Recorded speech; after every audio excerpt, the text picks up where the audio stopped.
warahmatullahi wabarakatuh. Nama saya Nur Aminah Aisyah Fatimah dari www.muhammad.com dan www.nabimuhammad.com.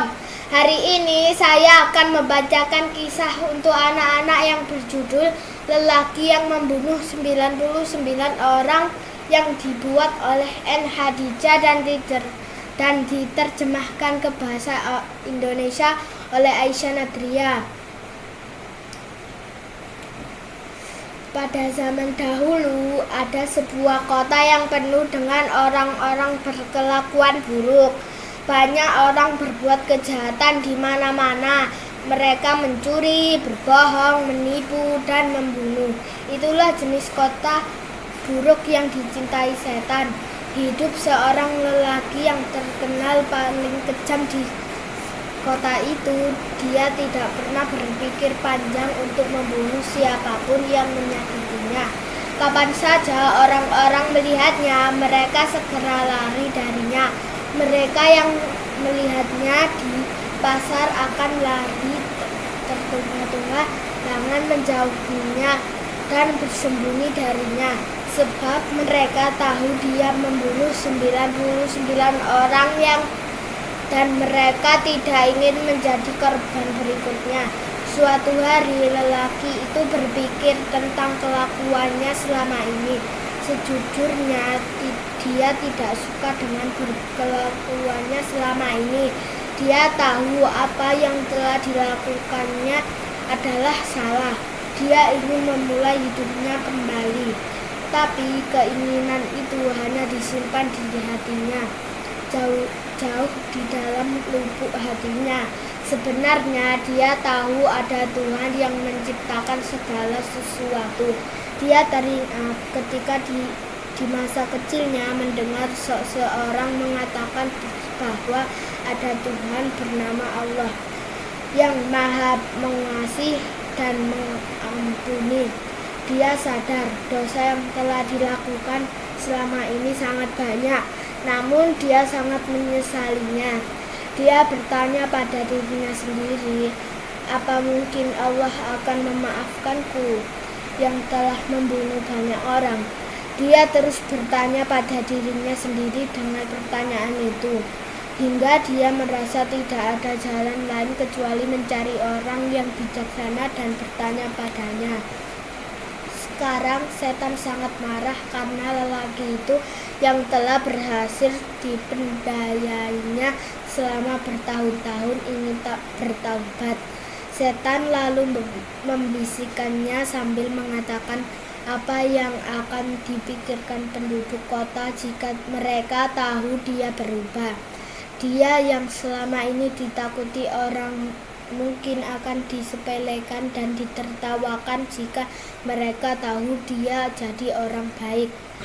Meski pikiran-pikiran itu berkecamuk dia benaknya, dia tetap tidak peduli. Dia tetap memutuskan untuk mencari orang bijaksana penyembah Allah yang akan membimbingnya menuju jalan yang benar. Lelaki itu akhirnya menemui seseorang penyembah Allah dan dia diajak masuk ke rumah penyembah Allah itu, lalu disuguhi segelas air minum. Dia meminum perlahan-lahan air yang disuguhkan di hadapannya. Kemudian lelaki itu bercerita pada penyembah Allah bahwa dia telah membunuh 99 orang, namun dia telah menyesalinya dan tidak tahu apakah Allah akan memaafkannya.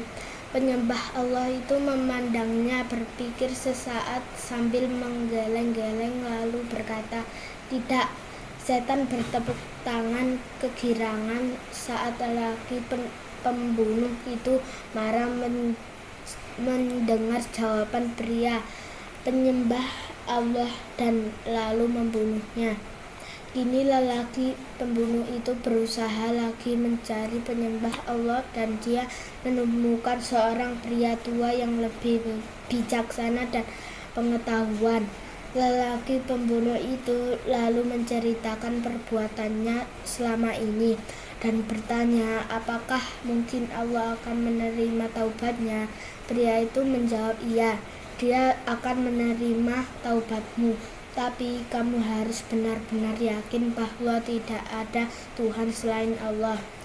Mereka bercakap-cakap hingga beberapa lama dan lelaki itu menjadi semakin mantap bertaubat serta percaya akan kebenaran ucapan pria tua itu.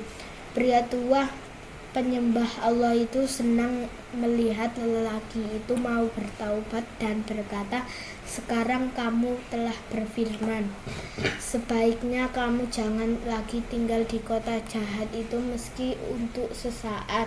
Kamu harus segera pergi ke kota selanjutnya di mana kamu akan menemukan orang-orang baik penyembah Allah. Lelaki itu sangat gembira. Dia langsung pergi ke kota yang dihuni para penyembah Allah. Di tengah perjalanan menuju kota itu, malaikat Israel mencabut nyawanya. Malaikat surga dan malaikat neraka datang saling memperebutkan ruh lelaki itu. Mereka bingung memutuskan apakah dia akan masuk surga atau neraka.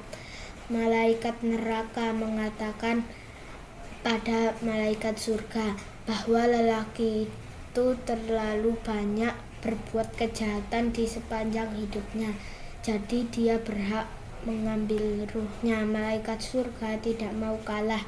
Dia mengatakan bahwa lelaki itu telah bertaubat dan sedang pergi menuju kota yang dihuni orang-orang baik.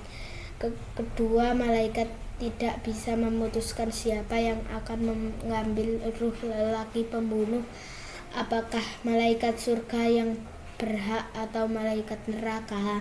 Kemudian datang malaikat yang penyembela seperti manusia, malaikat surga dan malaikat neraka, lalu memintanya untuk memutuskan masalah mereka. Malaikat itu menyarankan untuk mengukur jarak antara tubuh lelaki pembunuh dengan dua kota. Dia berkata, jika tubuh lelaki itu lebih dekat dengan kota jahat, maka dia kepunyaan malaikat neraka, tapi dia akan menjadi milik malaikat surga jika tubuhnya lebih dekat dengan kota yang dihuni orang baik. Dia berkata, jika tubuh lelaki itu dekat dengan kota jahat, maka dia kepunyaan malaikat neraka, tapi dia akan menjadi milik malaikat surga jika tubuhnya lebih dekat dengan kota yang dihuni orang-orang baik. Malaikat mengukur jarak antara tubuh lelaki itu dengan dua kota dan menemukan ternyata tubuhnya lebih dekat dengan kota orang-orang baik. Tersisa hanya sejangkal tangan. Malaikat itu kini jadi tahu bahwa lelaki itu telah diampuni Allah, dan malaikat surga pun membawa ruhnya dengan lembut. Tamat. Saya akhiri. Wassalamualaikum warahmatullahi wabarakatuh.